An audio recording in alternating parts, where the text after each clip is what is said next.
Welcome to Boulder City City Council meeting.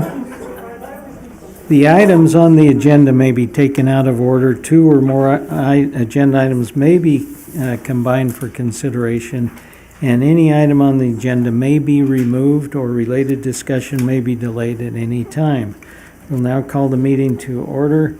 Madam City Clerk, roll call, please. Thank you, Mayor. The agenda was posted in accordance with Nevada Open Meeting Law, and all members are present in the chamber. Thank you. We will arise for the invocation by Pastor Jason King of the Calvary Chapel Church, after which we'll stay standing for the Pledge of Allegiance. Mr. Mayor, thank you. City Council, city leaders, thank you. It is an honor to be able to stand before you tonight, and it is a particular privilege to talk to God through Christ on behalf of this great city. So, let's pray. Father, in Jesus' name, we thank you for tonight. Thank you, God, that we can be here at all, Lord. We are blessed to be here right now. We are blessed to live in this town. We love Boulder City, Lord, and we thank you for your love for us here. God, we ask that you would especially bless our city leaders tonight. We ask, Lord, that as they conduct the business of the people, that you would give them wisdom, that you would give them good discernment, Lord, that they would be able to know and choose between good and bad and right and wrong, and good and best. We ask for you to lead and guide and direct. We pray for you to provide for the needs of the people of this community, Lord. And we ask for you also to be the one who presides over this meeting tonight. We give you thanks for what you've done, for what you're doing, and we lean on you, God, for all the things to come, that we would walk closely with you. So thank you for tonight, Lord. Guide us and bless us. In Jesus' name, amen. Thank you, Pastor. Please join us with the Pledge of Allegiance. I pledge allegiance to the flag of the United States of America and to the republic for which it stands, one nation, under God, indivisible, with liberty and justice for all.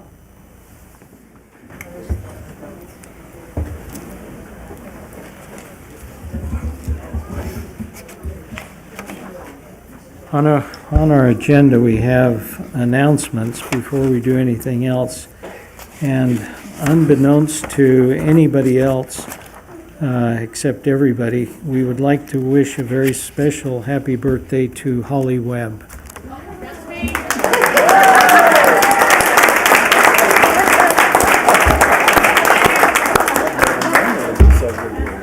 So we're trying to work on Holly to get a little more animated.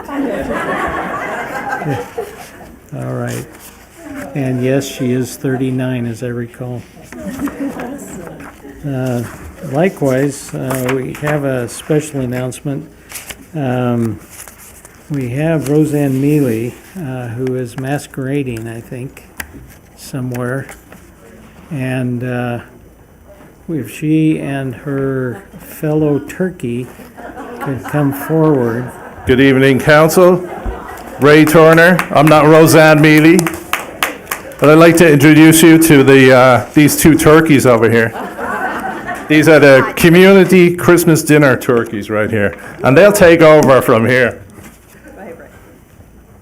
For the record, Ms. City Clerk, Roseanne Rabiola Mealy and Deb Finnegan, this is the season for sharing and caring, and for years, I never, ever wanted anybody to be alone for Christmas, and I'm going to wish that all the time.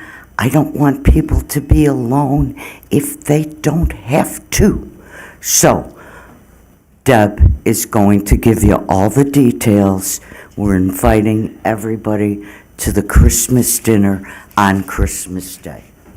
Hi, thank you. And our Mayor Joe has come to our Christmas dinner. This is our 4th annual Christmas dinner, free dinner, anyone in Boulder City. We usually get a lot of seniors, families, some homeless, and we get about 25 to 30 volunteers on that day serving. We serve on Christmas Day from 12 o'clock to 3:30. It's at the multi-use building. Last year, it was so successful. We had about 225 people, so we had to rent a tent. The tent cost $2,200. So we've raised half of that. We've raised most of the tent money. We're looking to raise more money, but we're also looking just for people to come. We're looking for volunteers to cook. If anyone wants to serve, if you have children or whatever, even if it's you only want to serve for an hour or two, that's great. Cleanup is always good. And that's what we want to say. Ray is kind enough that we are, through the donations, can be made at the Friends of the Arts Christmas Dinner savings account at the credit union, so we're able to do that. Jill let us use her insurance, and this is our 4th year, so we really hope that the community comes out. Thank you. Thank you.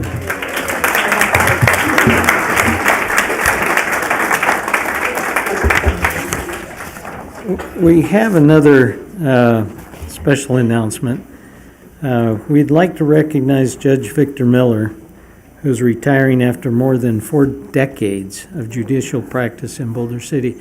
And in order so that you can see him, I'd like him to stand at the podium facing you all. So it's high time we made him feel a little uncomfortable.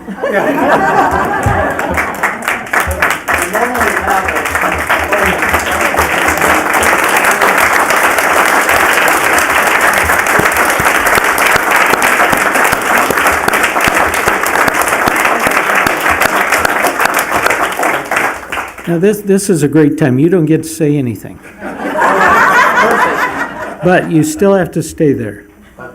So I get to give the announcement. Judge, you have been honored with countless awards for your work, and your impact is seen throughout the community. Named Municipal Court Judge for Boulder City in 1984, and added Justice of the Peace for Boulder Township to your duties in 1993, serving in both capacities. You've kept Boulder's courts state-of-the-art and up-to-date. You have been just Boulder City's judge. In June of 2001, you were appointed District Court Juvenile Hearing Master to hear juvenile matters occurring in Boulder City, Laughlin, and Searchlight, Nevada. You've served as Judge Pro Tem in the 8th Judicial District Court Short-Term Trial Program. Your efforts have assisted many Nevada Supreme Court committees to improve the administration of justice in Nevada. You've been recognized by many organizations and received many awards for service to the community during your career. During the 2017 Bill Andrews Award, for instance, one of the highest recognitions city council can share with a resident. In January 2019, you were recognized by the Nevada Judges of Limited Jurisdictions as their Outstanding Judge of the Year. You will likely be most remembered by your tough yet caring delivering of justice with Breaking the Cycle recovery program, impacting dozens of people who struggled with substance abuse, working to get their lives back on track. So far, the program has successfully graduated 60 people.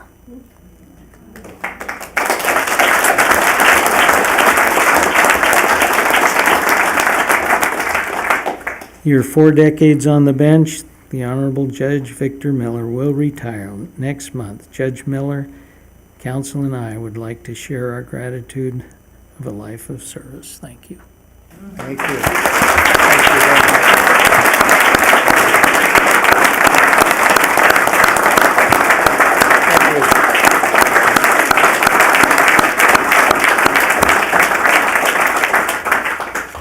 So the 60 people were multiplied by many families that were touched by your gentle touch and firm delivery to bring them back home. Thank you so much. Thank you.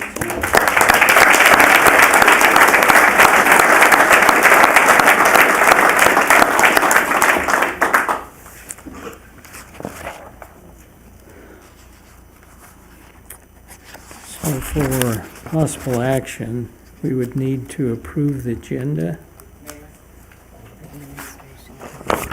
Oh, let's do the oath. Who needs to be? So at this time, we'd like to administer the oath of office for 2 city council people.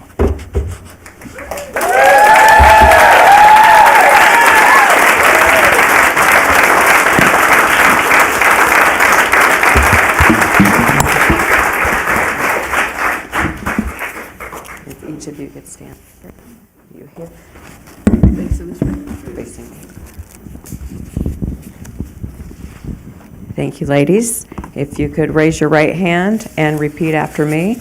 I state your name. Denise Elizabeth Ashurst, Do solemnly swear do solemnly swear that I will support, protect, and defend that I will support, protect, and defend the Constitution and government of the United States the Constitution and government of the United States and the Constitution and government of the state of Nevada and the constitutions of the state of Nevada against all enemies, against all enemies, whether domestic or foreign, whether domestic or foreign, and that I will bear true faith, and that I will bear true faith, allegiance, and loyalty to the same, allegiance, and loyalty to the same, any ordinance, resolution, or law and the ordinance, resolution, or law of any state notwithstanding, of any state notwithstanding, and that I will perform well and faithfully and that I will perform well and faithfully all the duties of the office of City Council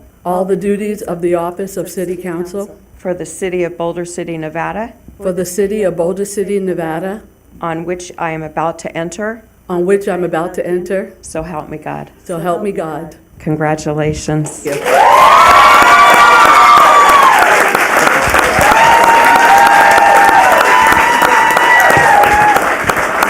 then I need you to sign.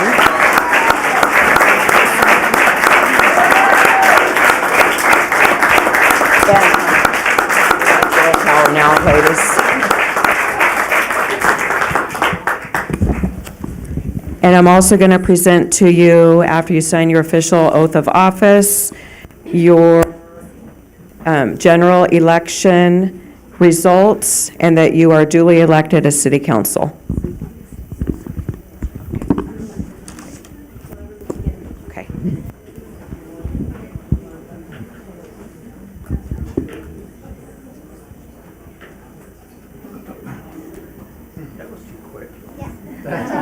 Act like you're signing.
So at this point, we would like to have the first public comment period.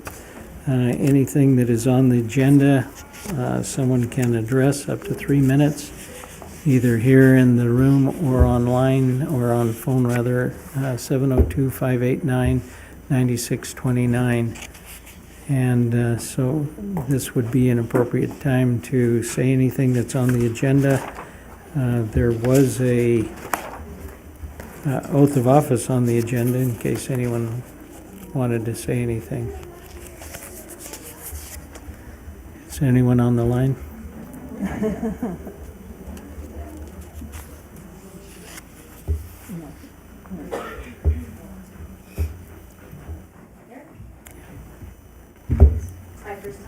Put the microphone in front of you. State your name. Reading the instructions here. My name is Tina Good. I'm a resident of Boulder City. I've lived in Boulder City now for about 24 years. And I'm here to make a comment on agenda item number 19 regarding the Historic Preservation Commission. It is my understanding that you have a very highly qualified candidate for that position, so I'm hoping that you will consider her application.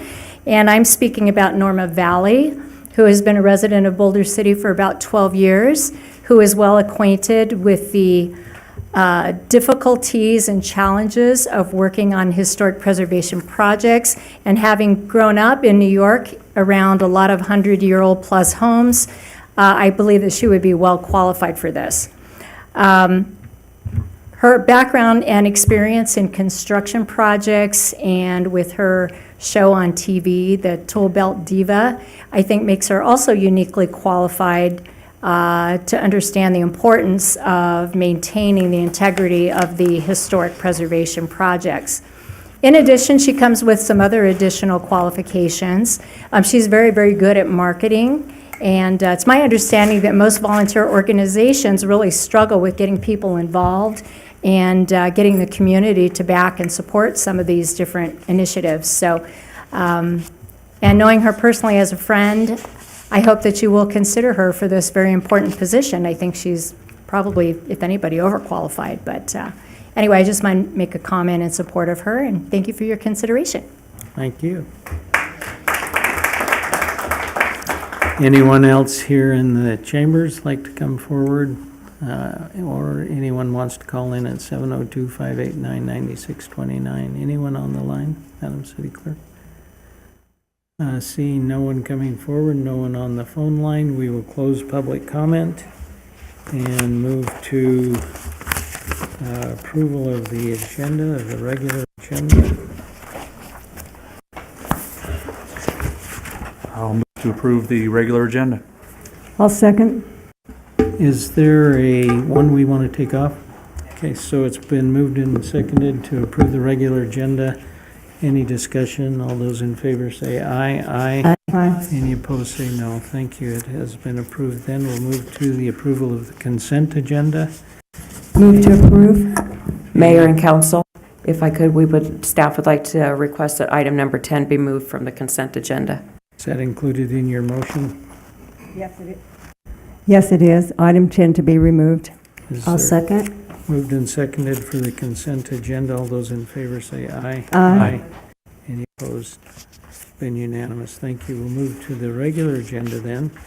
And we have number 11, the presentation of the Bill Andrews Award.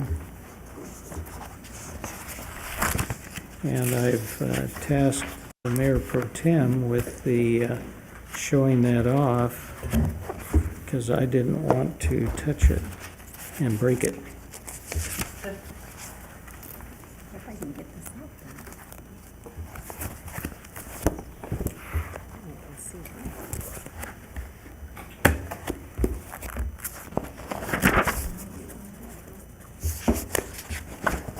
Tell them what it looks like from way back there.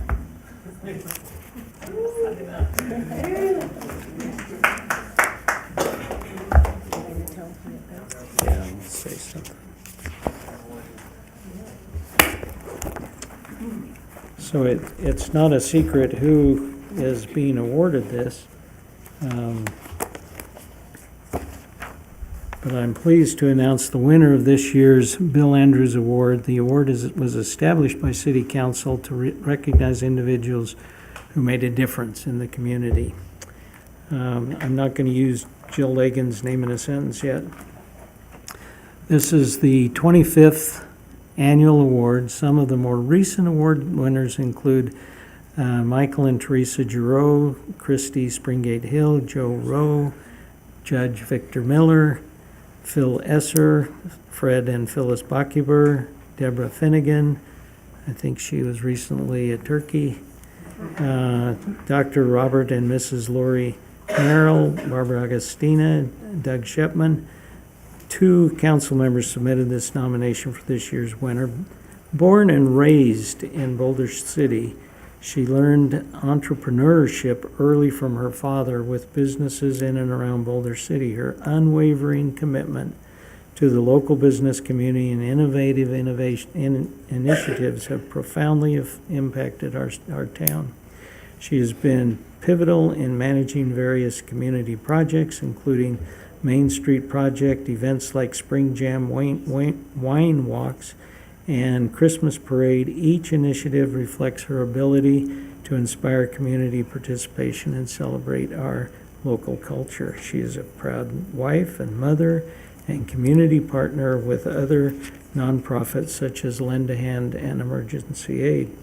She represents Boulder City to all of Southern Nevada, to Washington, D.C., and even on the international stage. She is an unsung hero of Boulder City. Her name resonates with residents, symbolizing dedication, community spirit, and leadership. Congratulations to Boulder City Chamber of Commerce President and CEO Jill Lagan, the winner of the 2024 Bill Andrews Award.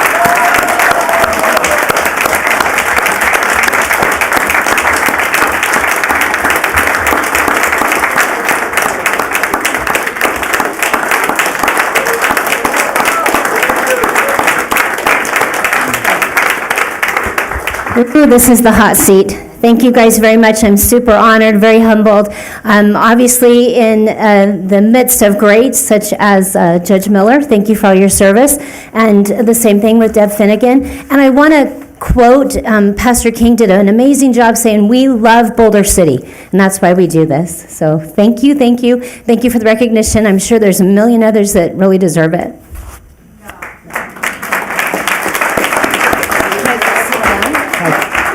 I think there's a photo coming.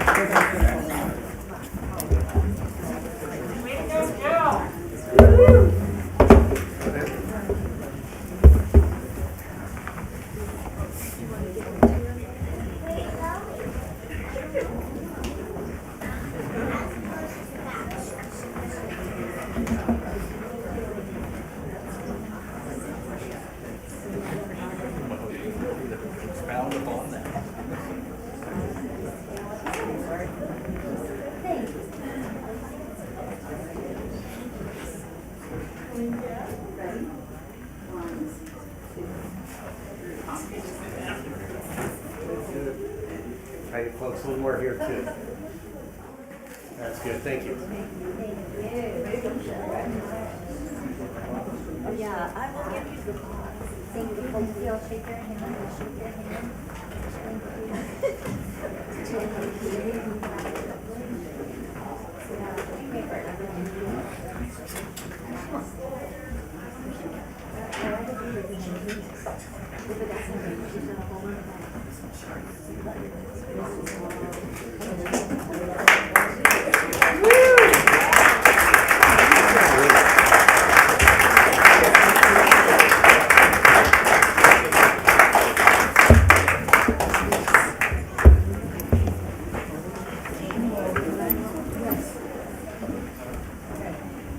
We will take a brief moment and allow people to leave if you would like. But this is a momentous time that we've experienced today with swearing in to council people, having the Bill Andrews Award in this beautiful holiday spirit. I'll go take a little break. Yep. So we will come back in 13 and a half minutes.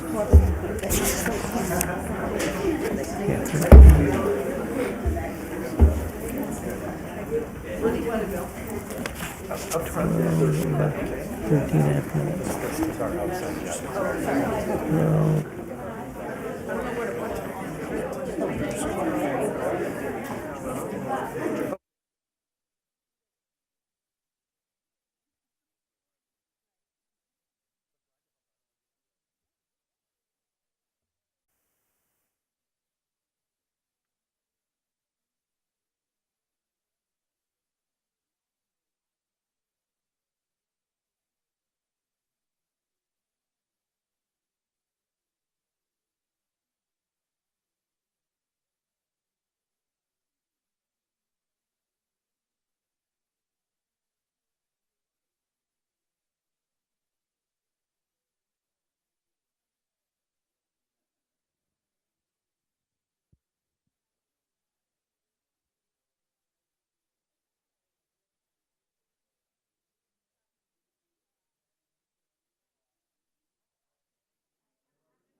Stand by.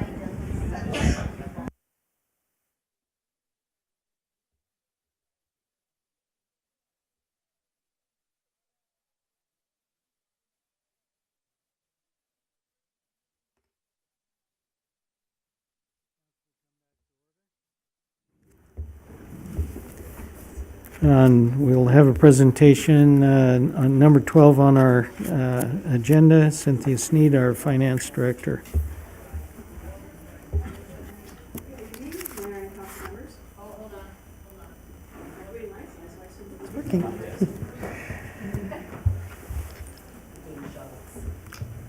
Oh, there we go. So what I've learned is the fastest way to clear out city council chambers is to invite the finance director up to the podium in order to give the annual report. So you're welcome. I'm Cynthia Sneed, your finance director, and tonight we're going to talk about the finance department annual report. There we go. Okay, so our finance department, our primary responsibilities are to administer all the financial affairs of the city. And that, by doing that, in order to do that, we ensure long-term financial health of the city. We do long-term projections to assist us in that. And we are the custodian of public funds. So, in the finance, we've got 5 divisions. All the employees together total over 215 years of governmental experience. And the 5 divisions are accounting, budget, purchasing, grants and risk management, that's a long one, and contracts, real estate, and utility billing. So we're going to talk about each one of those in just a little bit of detail. All right, first of all, our accounting division. We have a brand new accounting manager, just hired a few months ago, and I'd like to introduce her to you because I don't think you've seen her yet. Amara, she's our newest manager, and she's doing great. We're very happy she's with us. So accounting, that includes accounts receivable, which is where we bill out all of our customers, and that's including the airport leases, the land leases, cell tower leases, all of that. We do about 230 accounts every year to do that, and our accounts payable. That's our payment of all of our vendors, and we issue about 7,800 invoices, or process 7,800 invoices every year. And we do payroll out of that division. We pay all of our average of 320 employees per payroll 26 times a year. And we process general accounting, which is over 8,000 general ledger accounts. We reconcile and maintain those accounts. And what you hear a lot about out of finance is the financial reporting. We do 20 standard reports every year. So that's a lot of accounting. Okay, next is our budget division, and I know you have seen Angela many times. She's our budget manager. But this division does the development and monitoring of the budget, and they also perform some research and analysis for us. And they prepare and monitor the 5-year capital improvement plan, which you're going to see here as soon as I'm done. And we monitor for compliance with all of the state and federal requirements.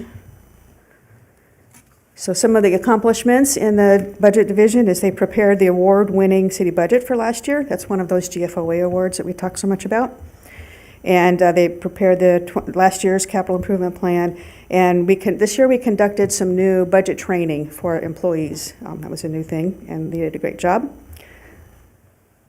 The purchasing division, Paul, back here, heads up the purchasing division, which also includes the risk management, contracts, and grants, and all of that. He works with expense contracts and the risk management and claims, grants and grant coordination, CARES and ARPA, and employee purchasing workshops. In addition to the budget workshops we talked about, we also did some purchasing to help our employee base understand the rules and regulations that we have to deal with in purchasing. So that is purchasing and Paul. And some of the accomplishments out of that group is we did 18 formal solicitations. That's quite a load. And by doing that, we saved the city over $2 million in indirect costs. He wrote and negotiated and administered 364 contracts. That's up from last year, almost 100 contracts, and completed 6 claims and 24 subrogation actions in risk management, so the claims processing that we do, and 21 different grant programs. So clearly he's a very busy guy. And of course he conducted the purchasing and P-card workshops for 100 employees, which we just talked about. So that is purchasing.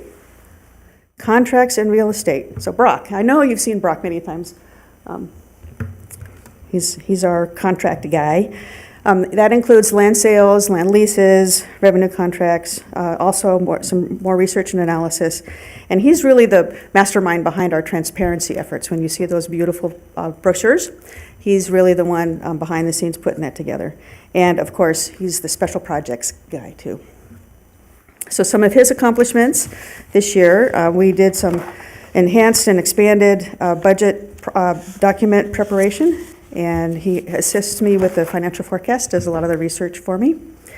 And the transparency improvements, we've got those publications that we talked about, and we're moving to an improved online budget book, and he's the mastermind behind that as well.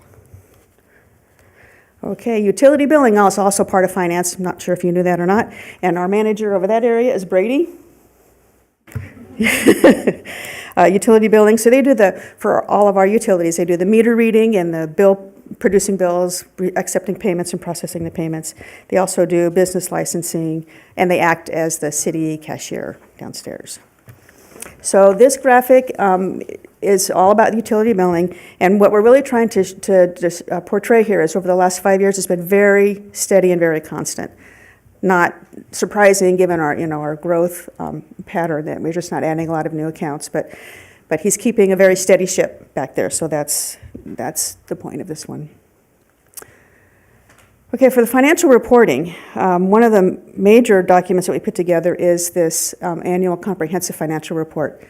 It's the annual financial statements. It's comprehensive because it has more than just financial statements. It has analysis and statistical information and all kinds of good stuff in there.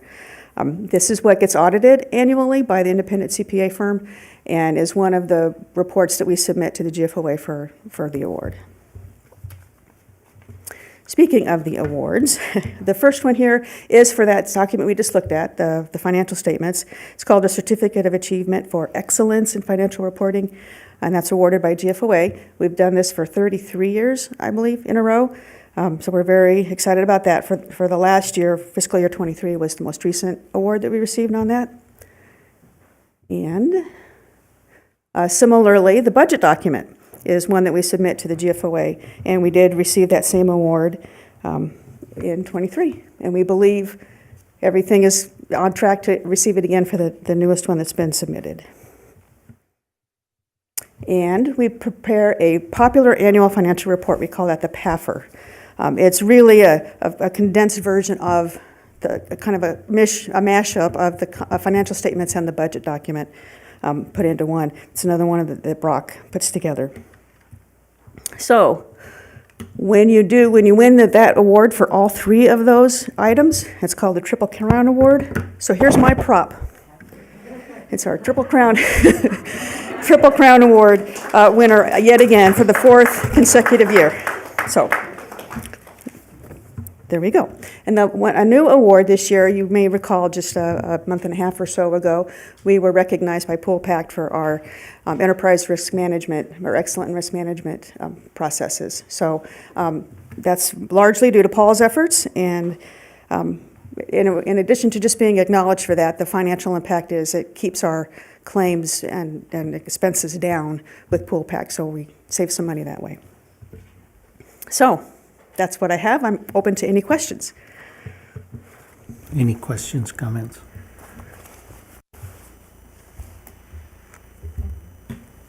Go ahead. I'd just like to say congratulations for the Triple Crown Award. Thank you for your hard work. And this is all available to the public, correct? That's correct. And all those documents are available online in a PDF format, as well as some of them are interactive. The budget book is an interactive one online, so yeah. Thank you to you and your staff. Yep. And I want to acknowledge it's not just the managers that are here. We have other finance staff that they work really hard every day, in and out, to make it all happen.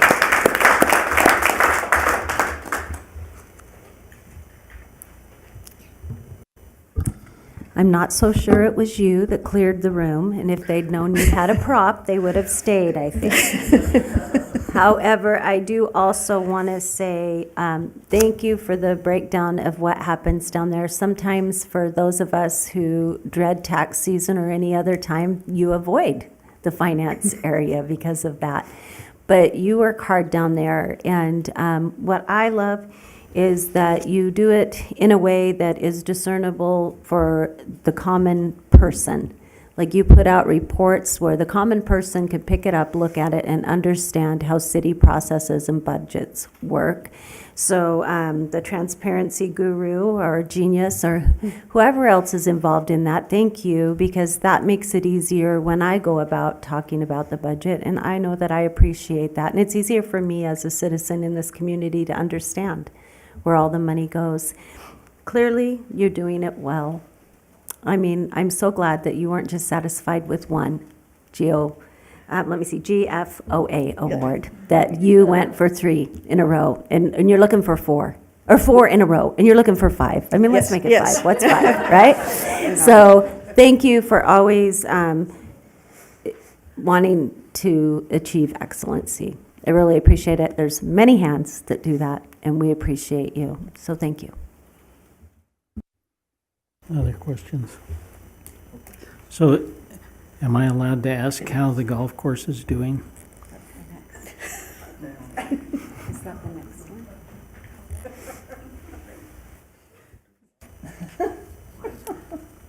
All right, so we've heard the presentation. Any other comments or questions? Okay, thank you. Thank you. Mm-hmm.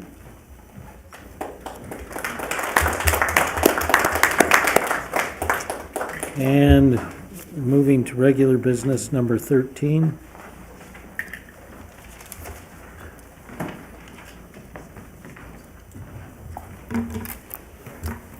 Hello. Angela Mannanen, and tonight I'm going to present the tentative capital improvement plan for the next 5 years. So tonight we are requesting approval of the tentative CIP plan, and the reason we do this is in January we're going to start the operating budget, and so by having a tentative approval on the capital improvement plan, we know what costs to expect, including if there's any operating costs in the CIP.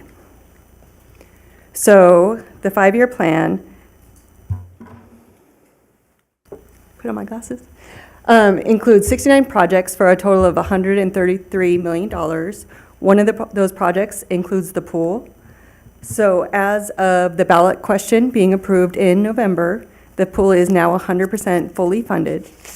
So that ballot question allowed $9 million, up to $9 million, to be used in the construction of the pool. The only funding remaining for the pool is the sale of Track 350. So as of today, there is $16.5 million available for the construction of the pool to begin. So the pool is fully funded and moving forward. So in fiscal year 26, there is currently 38 projects, and those cost $30.5 million. And there's been no changes to our capital improvement plan since we last presented it to the council on October 22nd. So this chart right here goes through the funding sources for fiscal year 26. You can tell from this chart that the largest funding source is actually outside funding, about 60%. That includes, and that's $18 million. And that includes over $16 million coming from the FAA to support our airports, and $1.6 million coming from the RTC to support our streets. The enterprise funds are 29%, and that is $8.9 million. 1.2 is coming from our airport, 5.6 million is coming from our electric fund, 1.3 million is coming from our wastewater fund, and $750,000 is coming from our water fund. 2%, or $475,000, is coming from our golf course surcharge funds, which is a fee that is charged to every round of golf, so that's going to support CIP at our golf courses. Voter approved is 4%, or $1.3 million, so that's the annual approved spending of $1 million of our voter approved funding, and also $300,000 of Track 350. Governmental is 5%, or $1.6 million, and the majority of that, $1.4 million, is coming from acquisitions and improvements, which is our CIP fund. So when we discussed the capital improvements in October, we discussed the RDA district, and there will be approximately $7.5 million available for capital projects in the RDA district, and that will sunset in 2029. So a couple of projects we discussed looking into was converting the Smith building into a public safety building, and also a permanent pavilion at Boulder Creek to support reinvestment in the RDA district. And both of these topics will come back at a later date. Staff is still researching and trying to provide better information. So with the capital improvement process, we have really been trying to include residents as much as possible in the process. So last year we created a suggestion site, and all the residents can submit their suggestions at bcnv.org CIP ideas. And to date, we have 211 suggestions from residents. And many of these suggestions are either in planning or have already been addressed with completed projects. So this list has slightly changed since the PowerPoint was created. On top of addressing streets, playgrounds, the pool, park improvements, pickleball, and electric infrastructure, also being addressed is water conservation. So the capital improvement timeline, we're towards the middle of it. So we're asking for tentative approval tonight. And that's so we can have figures to use in our operating budget starting in January. That is not final approval. That will be during the budget adoption on May 27th. So in your packet was the paper budget book or CIP book. It's meant to be a digital budget book. So if you go to view it online at bcnv.org/CIP 2026, it's far more interactive, far more user-friendly, and easier to drill into the accounts or the projects and the funding sources. So I highly recommend, if you want to, it's a great source and easier to read there. And if anyone ever has any questions on any of the CIP projects, they're more than welcome to email cip@bcnv.org. I'm happy to answer any capital improvement questions you may have. Go ahead.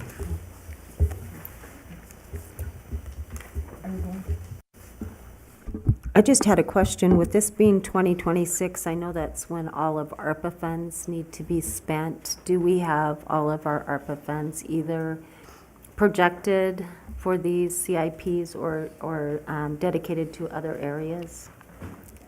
Yes. So that will come back to you in January for final allocation approvals. But yes, all the funding is going to be spent. And any of the projects in 26 will not have ARPA funding with them. Okay, thank you.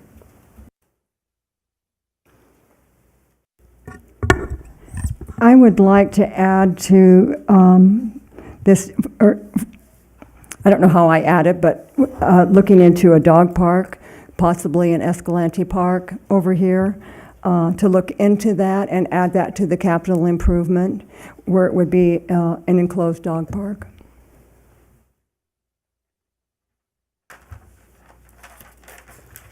Is there anything else you need from me? You got it? Okay, thank you.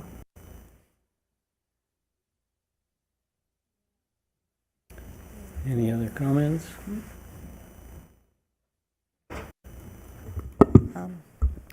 To add any projects to the tentative capital improvement plan, we would need formal direction from council. Okay. Are we adding a project or are we just bringing back information on the dog park? Yeah, I think. I thought I was just supposed to bring it up when you were going to bring information back. So you're just seeking information, you're not seeking to add the project? I'm seeking to add it, providing council agreed to it.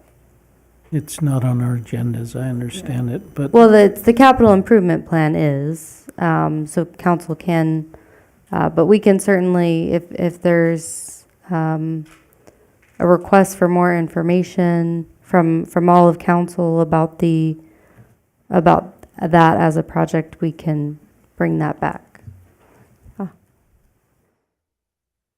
So let's be clear. We need to put that on the agenda. Well, if you're just seeking information, you're not adding the project to the CIP. But if we have to, I guess. Are you asking if we would like to seek information? Yes. And/or add it? Well, yes, but we would need formal direction from council to do either. We need, okay, because it would take staff time to have cost estimates and things like that. So to help the temperature in the room, I would like to have more information on it before I put it to a decision. Okay. And that was my understanding, is that I was to bring this up and that staff would get more information and bring it back to council. I just wanted to get it on the capital improvement for the following year, if it's possible.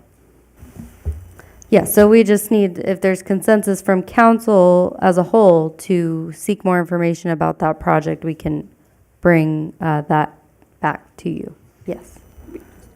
We wouldn't be able to add it before scoping out the project and knowing costs. So we'd have to bring back information. Just information, yeah, as its own agenda item, yeah. So what we're feeling is that we would like to have more information, what it would cost, as the agenda item right now is we need tentative approval of the tentative capital improvement plan. And could we consider adding something to that? You can just ask them to do information. Yeah, we can certainly bring back more information to you to decide whether to include it in a future CIP. At this juncture, this year's CIP is too far along to add this as a project. It's not too far. Oh, I misunderstood. Officially, no. Officially, we can add projects all the way up to the final deadline in May. Okay. Right now, it's not ideal because we're looking at our costs going into the operating budget, and So it's not ideal, it is still possible. So it just depends on the cost of it, if we could find funding for it. It could be that's for fiscal year 26. If we moved it to fiscal year 27 or 28, we have to gather enough information to scope the project. And we'd have to do it in just a few months. And it has to cost at least $25,000? To be included on the capital improvement plan, yes. Anything less than that typically is an operating cost. Okay. So, Madam City Attorney, you need any more direction than we have an inclination to get more information? Yes, we just needed consensus from council as a body to seek more information.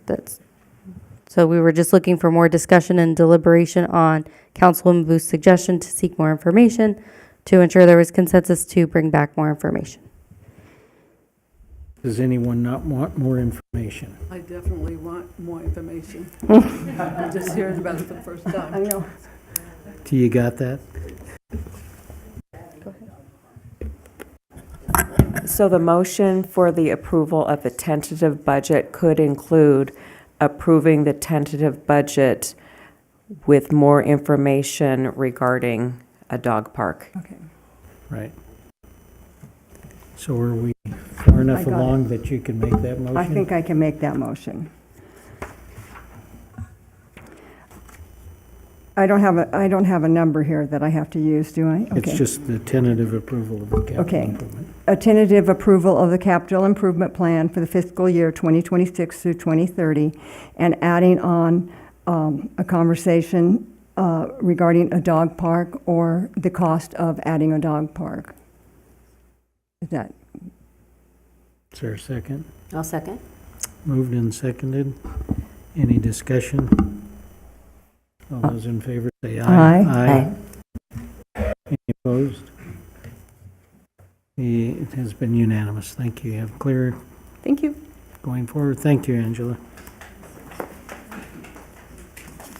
And we will now move to item 14.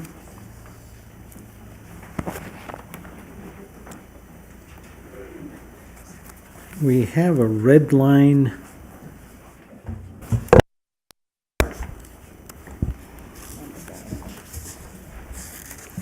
Good evening, Mayor and Council. Item 14 is Resolution 7894, which would approve an amended restated agreement between the city and the municipal court. On the dais, there is a red line for your review that shows the changes that have been made. While the changes look significant, they really aren't. A lot of the agreement was just reorganized to improve readability and flow. This agreement was entered into in 2013. It expires at the end of this year. It came as a result of a Nevada Supreme Court decision in Sparks versus Sparks, which held that municipal courts are co-equal branches of government with the authority to manage their own affairs without interference from separate co-equal branches of government, such as the city executive branch. What this decision means is that there is a necessity for clarity and a division of roles and responsibilities between the court and the city regarding personnel matters, so that it's clear what authority the city executive branch has in governing personnel and what authority the municipal court has in managing their own affairs with respect to personnel. Many of the court employees are in union bargaining units with other city employees, so there was a necessity to essentially clarify these roles and responsibilities.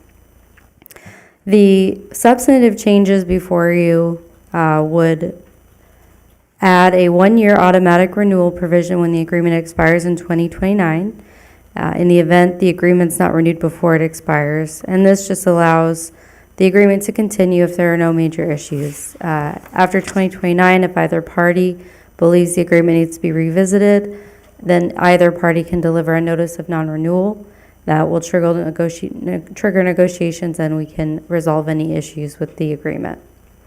Additionally, the parties added provision to require collaboration for class and compensation of court employees, clarify the municipal court will manage access of the building at the municipal court for their employees while providing access to city executive branch employees like the city manager and building maintenance and public safety professionals in the event of an emergency. The agreement also clarifies that the court has custody and control over judicial records, which are governed by separate retention policies that are promulgated by the Nevada Supreme Court. That's a summary of the major substantive changes, but I am available for any questions. The judge is also here if there are questions related to the court. Any questions, comments? So the court has reviewed these changes, and so both us and the courthouse are in agreement on the changes? That's correct. Okay, thank you. Thank you. Any other questions, comments?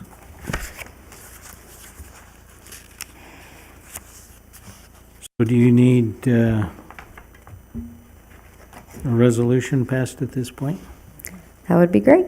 I would accept a motion. Mr. Mayor, I'll move to approve Resolution 7894.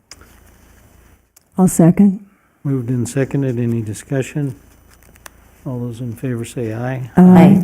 Any opposed say nay. It's unanimous. Thank you. We will now move to item 15, matters pertaining to the municipal court judge.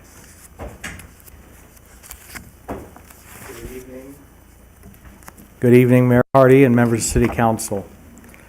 As so eloquently stated at the beginning of this meeting, Judge Miller, his last day is January 5th, 2025, after serving the community for 40 years. Staff is seeking direction on the process the council would like to pursue in selecting a new municipal judge. Per the city charter, this responsibility is with the City Council. In the staff report, you will find the history of the prior selection processes.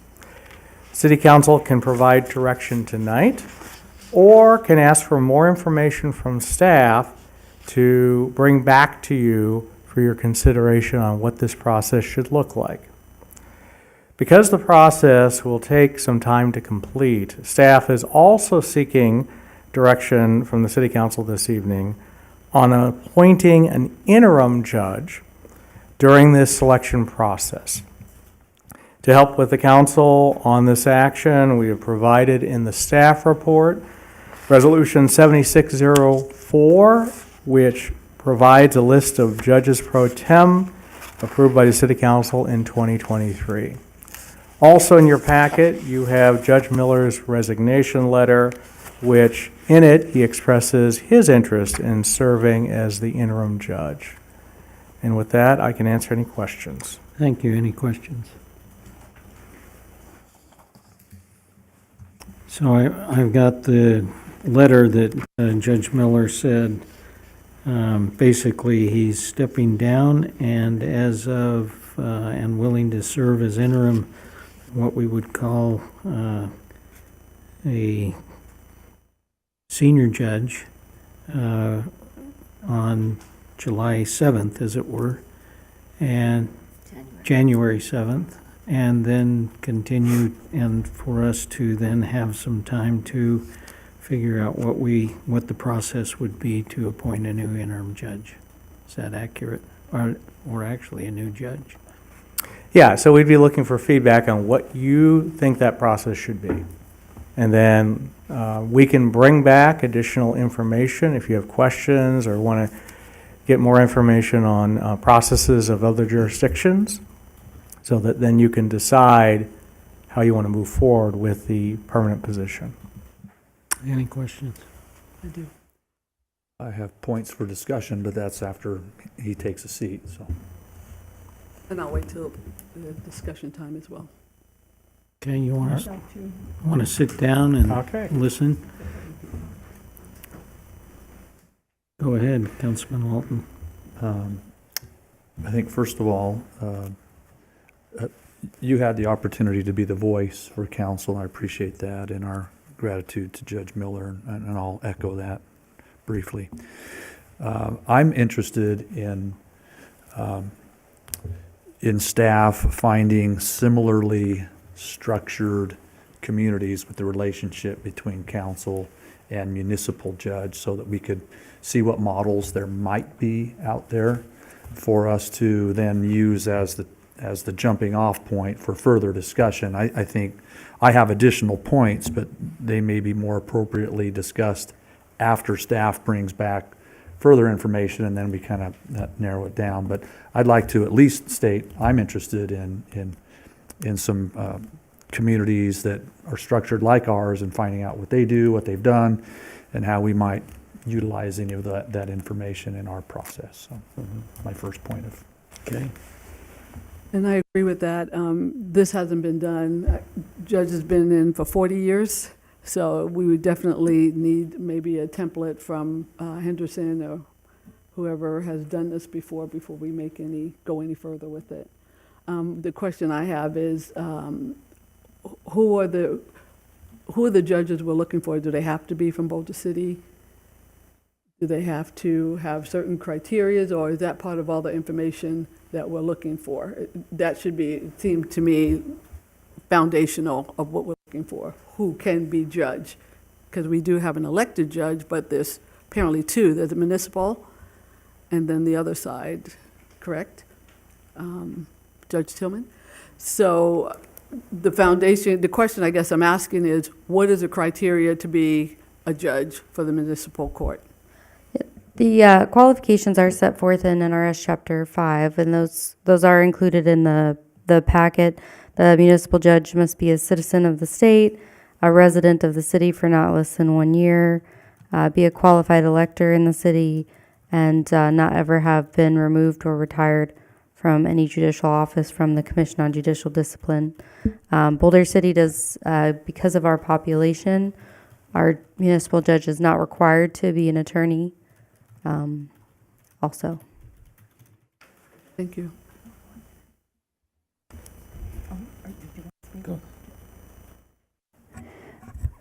I feel personally, I'd like to, what Steve said, I'd like to look at just some different models, basically.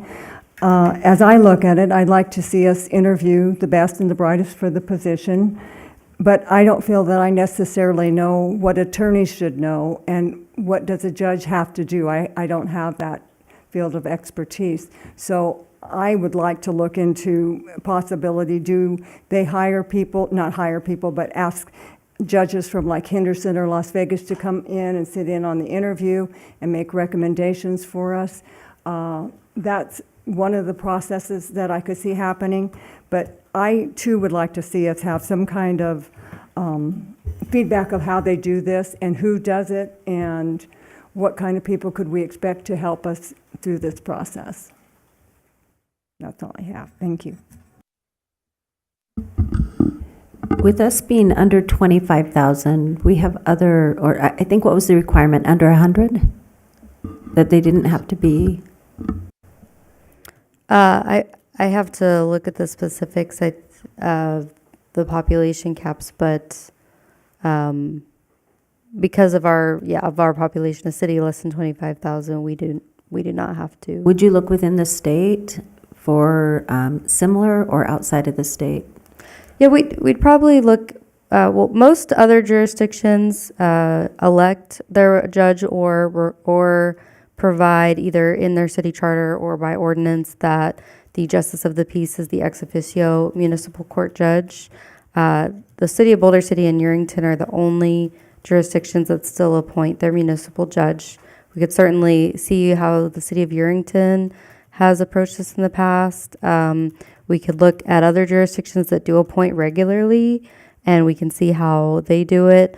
There's also, when there is a vacancy that's quite a while before the next election at the district court level, there is a judicial selection committee that evaluates applicants and then makes recommendations to the governor for those appointments. So we could bring all that information back to council with different options and of how these candidates have been vetted in the past by other places. Okay, I would appreciate that also. Thank you. So I think what you're hearing is we want more information of options, opportunities, and how other people have done it. In the meantime, we do need an interim judge on January 7th moving forward, and Judge Miller ostensibly has said he's willing to do that. If we're done with item A, I'll make a motion for item B. Okay? I move that we appoint as interim municipal judge Victor Lee Miller. Is there a second? Second it? Any discussion? All those in favor say aye. Aye. Any opposed say nay. It's unanimous. Thank you. So Judge Miller. So the next step, we will bring a resolution back to council in January to set the compensation. The Supreme Court rules, as he would be sitting as a senior judge, do set the compensation or provide for what the compensation would be for a senior judge, and it is, it says it is the amount proportional to the gross monthly salary of the regularly qualified judge of the court. So the salary would be commensurate to the current salary for the municipal judge position, and we can bring that resolution back to set that salary for the interim and formalizing the council's direction today. Okay? So that will come back to us on the how and how much. January 14th. Sounds good. Thank you. Everybody okay with that? I don't think I need a motion to do that. And we'll move on to item 16.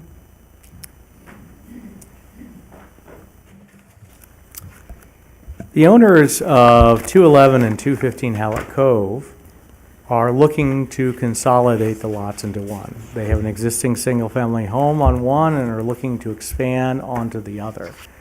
To do so, it requires the vacation of utility easements along the two side yards. And so before you tonight is the process for the vacation of those utility easements. So there's two sections here. There's first the public hearing that's required by state law to vacate the easements between lots 11 and 12. And then council consideration of Resolution 7895, which would move forward with that vacation. And with that, I can answer any questions. Any questions? Seeing none, I'd accept the motion. Move to approve. Public hearing, I'm yes. sorry. Oh, So public hearing, we'll open the public hearing on this particular item. Is there anyone here in chambers like to come forward and speak on the public hearing, or call 702-589-9629? And we'll wait a moment for the phone to work, and if someone has anything to say, if they have feelings about this particular thing, they can come to the podium now. 702-589-9629. I don't think we've had any written comments, have we, Madam City Clerk, on that? In which case, I'll close the public hearing and look for consideration of Resolution 7895. I move to approve resolution number 7895. I'll second. Moved and seconded. Any discussion? All those in favor say aye. Aye. Any opposed say nay. It's unanimous. Thank you. And we will now move to number 17 on our agenda.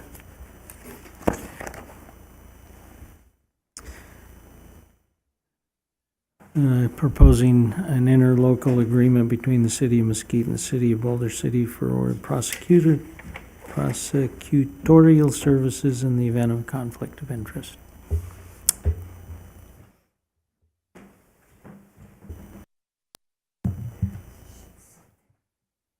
Good evening again, Mayor and Council. Before you today is Resolution 7896.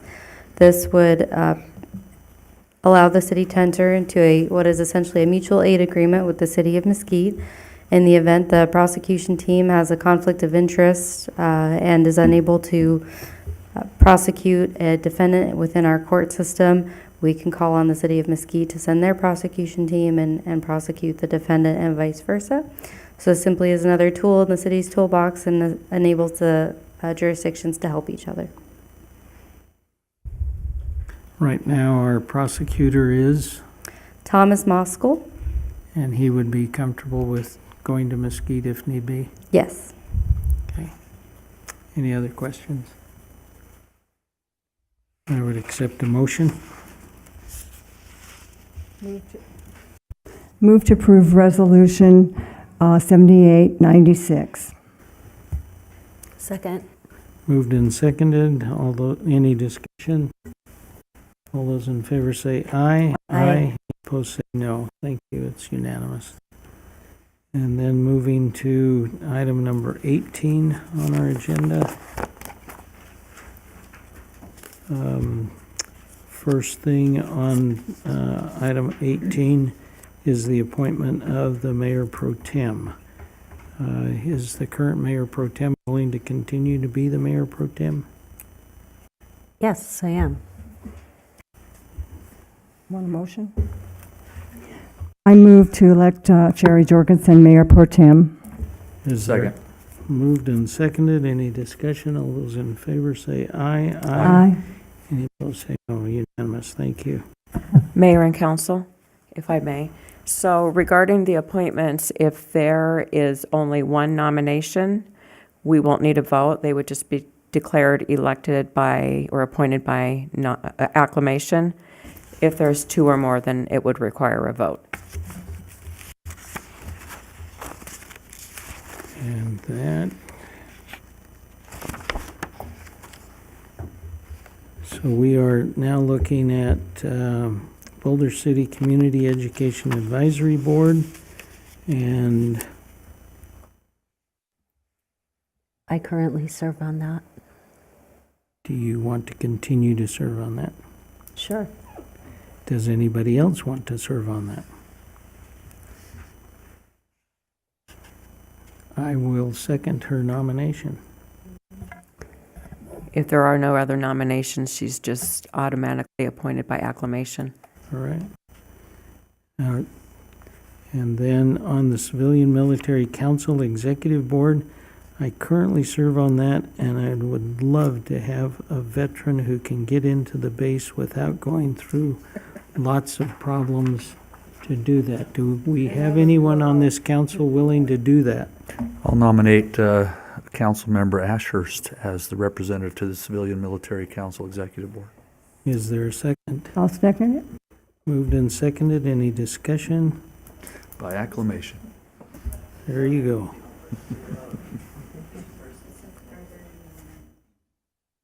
And we have no more, so it's done.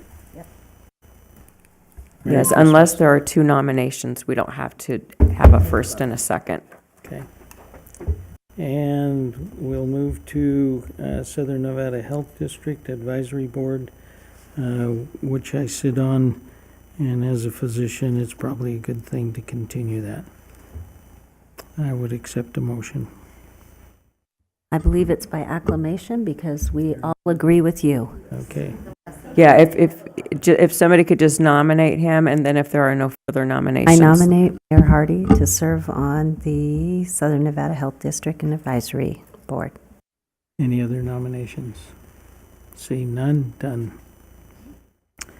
Nevada League of Cities Board of Directors, that was currently Councilman Fox. I'd like to nominate Denise Ashurst. I accept. No other nominations? Done. Nevada Public Agency Insurance Pool Board of Directors. Mayor, we need an alternate board member for the Nevada League of Cities. And we need an alternate. Who's the alternate now? I'm currently serving as the alternate. You want to continue that? I'm willing to accept that nomination, yeah. Does that mean you want to? Yeah. Okay. I would make that nomination, and if there's no other nominations, that is Councilman Walton as the alternate. And That brings us to the Nevada Public Agency Insurance Pool Board of Directors. I do that one. I'll nominate Councilmember Booth to serve on that. Any other nominations? Seeing none, done.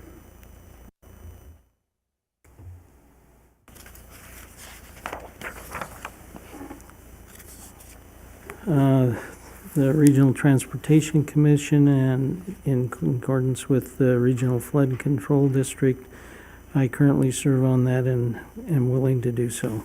I nominate Mayor Hardy to serve on the RTC. Any other nominations? Done. And Southern Nevada Regional Planning Coalition, who is on that? Cookie. I serve on that one, but it does nothing, so somebody else would like to have it, go for it. I'll nominate Councilmember Booth to serve on that. And see, Somebody's got to be there. any other, You don't do anything. Still need somebody. Interestingly enough, that when it does something, it's usually because there's a fight of some kind. Really?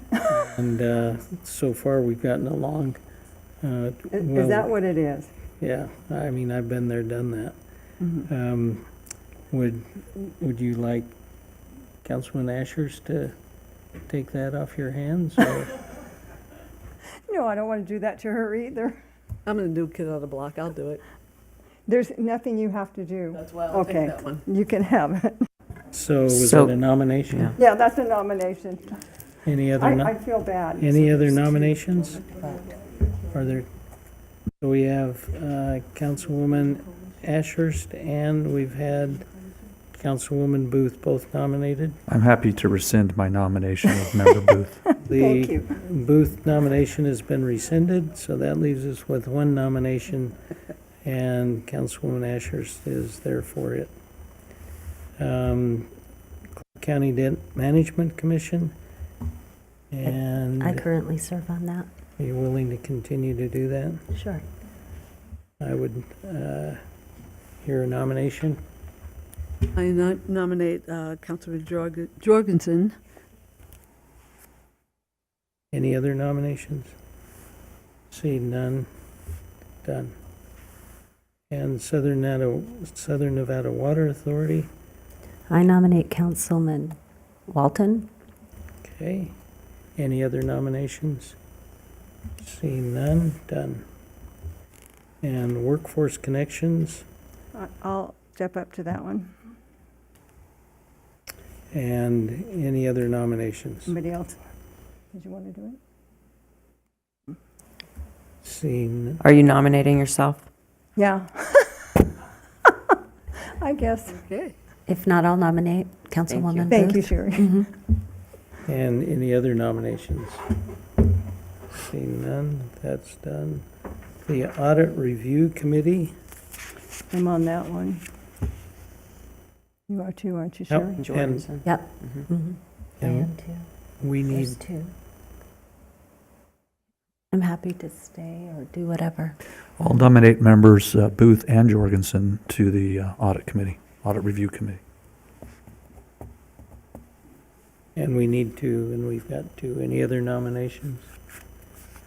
Councilwoman Booth and Jorgensen have both been accepted and nominated, and no other nominations. The Las Vegas Visitors and Convention Authority, Councilman Walton. No actions needed on that particular. That's coterminous. It's You're coterminous. stuck. Glad to be. Okay.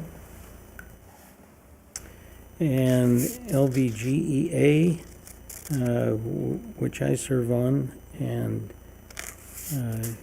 is an interesting time right now, and I probably should continue that if the body would like. I'll nominate Mayor Hardy for that position, GEA. Any other nominations? Seeing none, done. And Clark County School District Oversight Panel, Isn't that Sherry? I currently serve. and I'll nominate Member Jorgensen. any other nominations? Seeing none, it's done. Did you get all those? That was easy, yeah. Then we'll move to 19 for the Audit Review Committee. Now, we've got people here. We have 4 now. So we have in our packet and maybe extra, so we have Kelly. We need how many nominations? 3. So we have currently former Mayor Roger Tobler, who expresses a desire to stay. Anyone else wants to continue on? I think that was it. We have Kelly Blackman, Marilyn Pendleton, David Randall, and Kimberly Dennett. I will confess at this point that we had one person, so I reached out to other people, for instance, at the credit union or who were accountant types. And so we basically looked for people who may be willing to do that, and that's why we have enough people that we can decide on somebody. I'd like to nominate Marilyn Pendleton. Okay? I'd like to nominate Roger Tobler. And David Randall. We need 3. Okay. And are there any other nominations? Can I just, Jorgensen, you nominated Pendleton? Uh-huh. So we have nominations for Roger Tobler, Marilyn Pendleton, and David Randall. David Randall. And that'd be 3. If there are no other nominations, that will be all we need. Correct, Madam City Clerk? Mm-hmm. If there are no further nominations, yes. See no other nominations, that is done. And for historic preservation,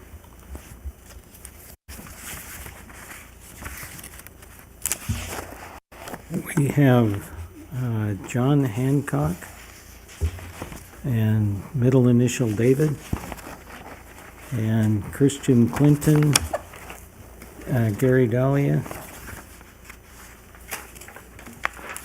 and Bren Lorimer. Did I come close? Okay, what she said. And Robert Bob Coney. And we need how many, Madam City Clerk? Marcella. We need 1 to fill an unexpired term that ends August 31st, 2028. So we only need 1. And so I would accept, that's for the Historic Preservation Commission. I'd like to nominate Marcella Fasto. And Marcella Fasto has been nominated. Any other nominations? I'd like to nominate Norma We Valley. only need, pardon? Sorry. Go ahead. Norma Valley. Okay. Actually, I have 3, if I can. Or do I only get 1? 1. Only 1 nomination. There's only 1 spot to fill, so if you want her in it, Norma Valley. yeah. So we have 2 nominations for 1 position, right? Mhm. Okay. So the first one was Marcella Fasto. Marcella Fasto, and we have Norma Valley. And so we can, those are 2 nominations for 1 position, so we'll vote for, on council, we'll vote for Marcella, who's nominated first.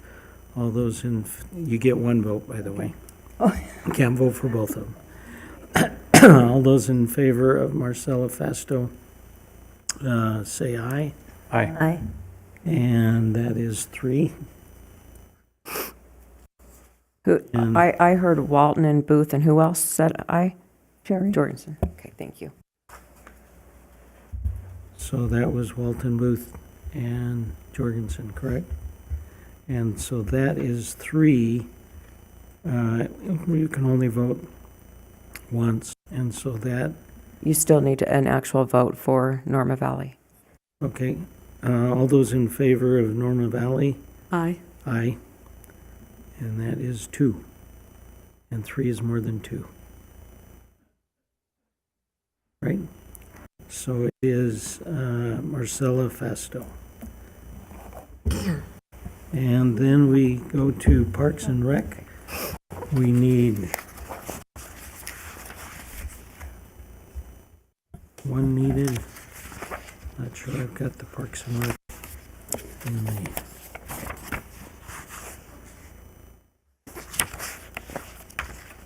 Just one. We need just one member appointed to Parks and Rec.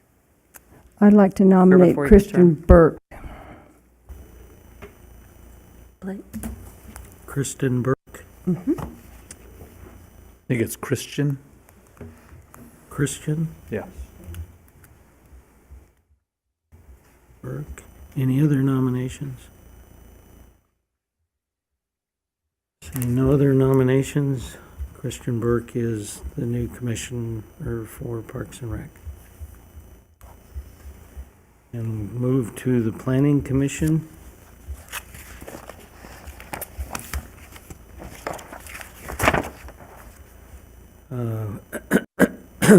And this requires 2 appointments, please. I'd like to nominate Lou Crum. And I like, And in addition to Luke Crum, I'd like to nominate Kevin Smith. And and we need 2 on there.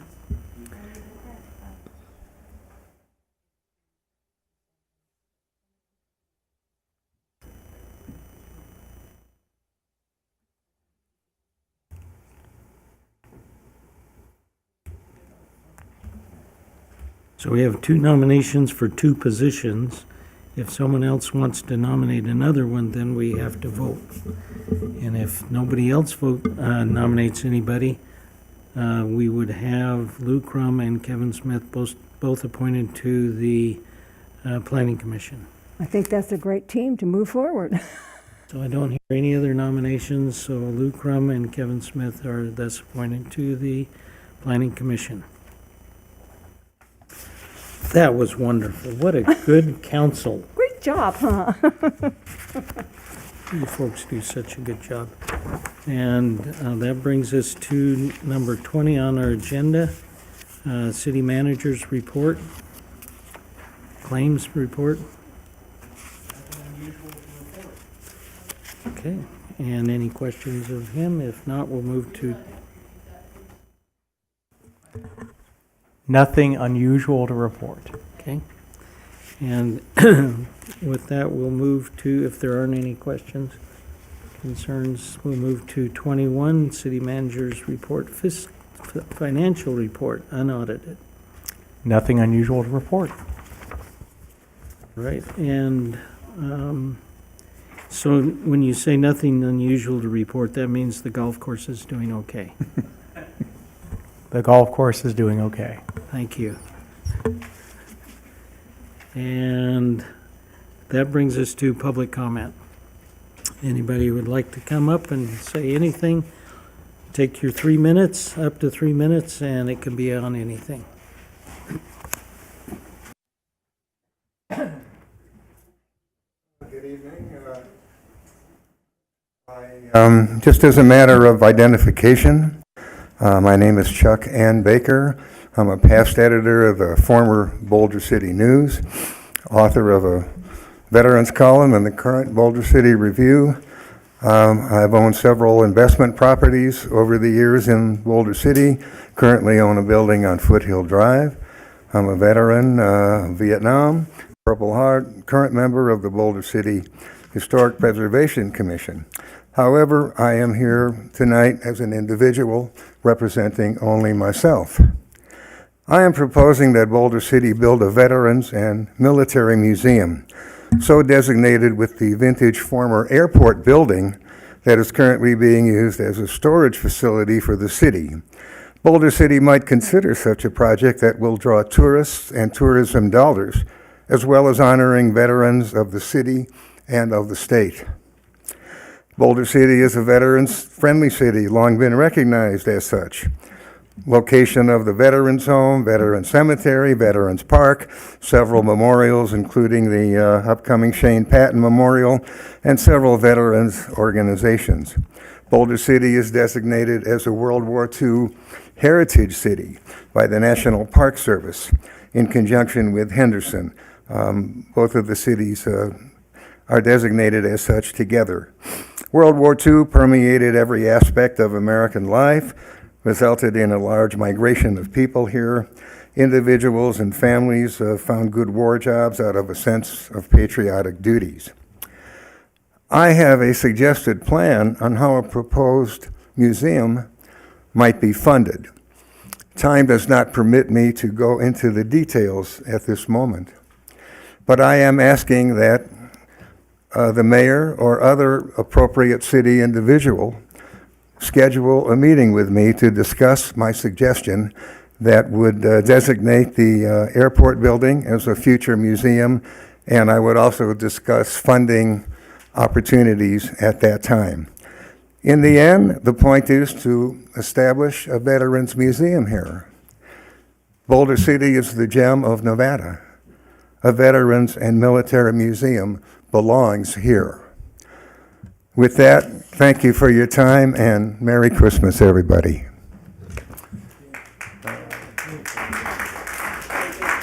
So, anyone on the phone line? 702-589-9629.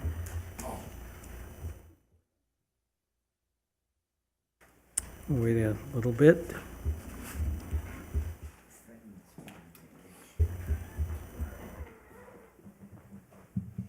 Okay to speak? Yep. Brandon Smith, good evening, Mayor, Council, Michael, Brittany, and Tammy. I'll try and talk into the microphone this time. I just wanted to congratulate Denise Ashurst for her appointment to the council, and also congratulate Sherry Jorgensen on her reappointment to the council. And just wanted to thank you all for giving us meager citizens a voice beyond this room and beyond our borders, as well as congratulate Jill for her outstanding work on behalf of Boulder City and getting the word out that so many people discover just when they spend the day here that BC is such a beautiful place to be and live. And thank you all for loving the city the way we do. Thank you. Merry Christmas. Thank you. Anyone on the phone line? Seeing no one on the phone line, no one else in the chambers, we will go to City Council's report.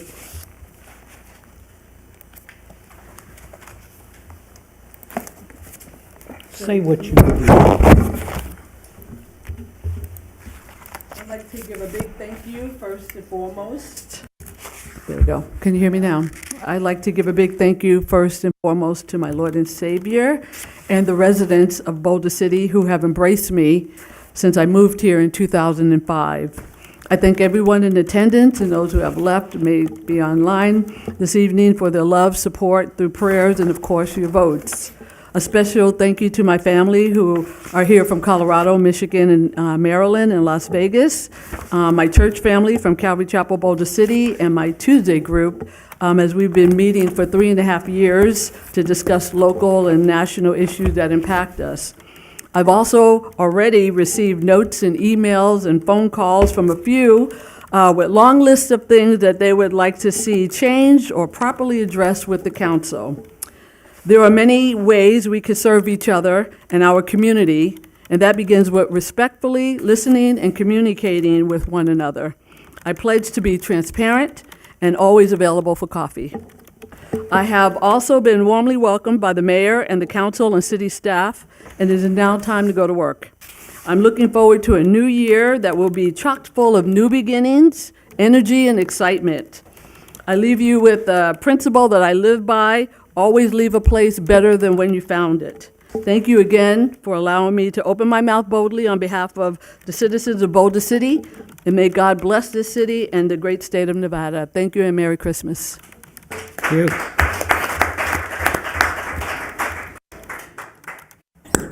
Had a lot of fun at the parade. Mayor doesn't know this. I almost ran him over, him and Mike Pacini, with my golf cart. I was having so much fun. But anyways, it was a great parade, and just everybody was just so revved up, and it makes you feel so good to be out there and to be with the citizens.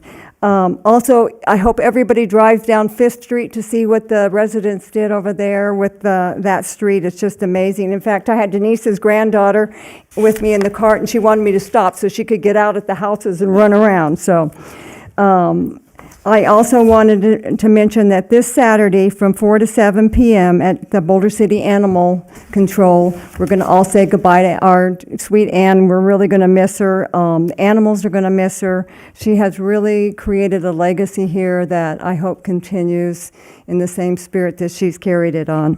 And I truly will miss her.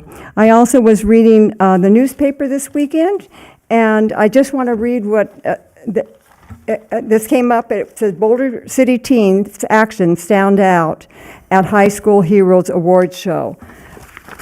Justin Holman, a Boulder City High School freshman, makes his way to the stage after being announced as recipient of the Heroic Act of the Year award at the Las Vegas Sun and Las Vegas Weekly 2024 High School Heroes Awards Show.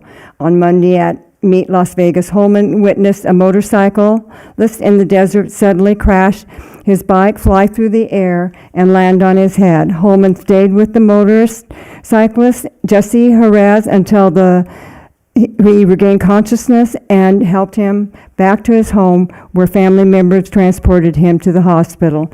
He is alive, but I just thought that was so amazing. I live in this wonderful community, and to read the newspaper and find out there's this wonderful young man in this community, that makes it all the much better. And that's all that I have to say, except Merry Christmas. I think this is our last one, isn't it? Thank you. Thank you.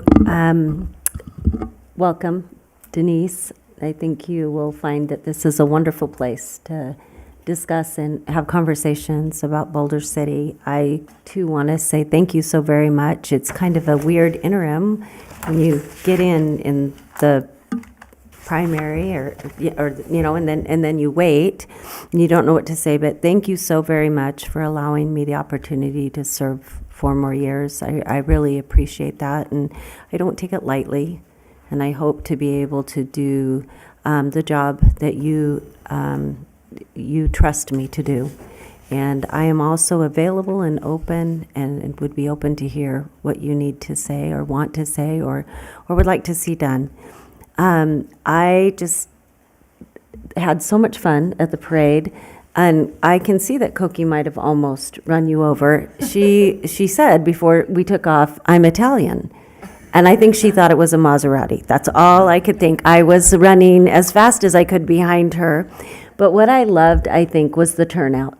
And when I get stopped and people say, okay, what are the events that are happening in Boulder City so that we can come into Boulder City? I think that people know that what we have here is a hometown atmosphere and feeling. I even had one person say to me, oh my gosh, I haven't been to a parade like this in a long time. It makes me think about my childhood. And I thought, that's wonderful that we are still providing a childhood or a memory for kids to have this similar memory. So many people out doing so many good things right now. I am amazed, overwhelmed, and grateful. I cannot even mention them all. But there are many hands, some even dressing up like turkeys, that are doing things for our community and the people in it that go way above and beyond. It's out of the goodness, I start to cry, out of the goodness of their heart. And I have an opportunity by being up here to see that. And I just, I I just want to say thank you so very much for making Boulder City what it is. And Merry Christmas. Thank you. Well, going off of the people visiting Boulder City, many of them local and many of them from out of town.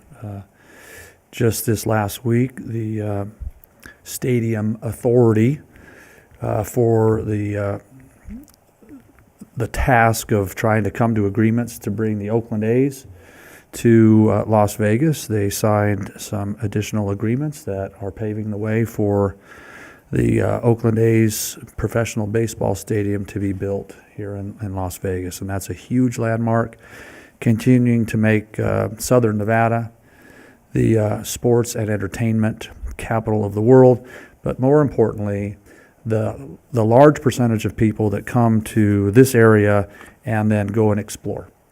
And so many of those come out to Boulder City to explore. And we have truly a gem for them to enjoy.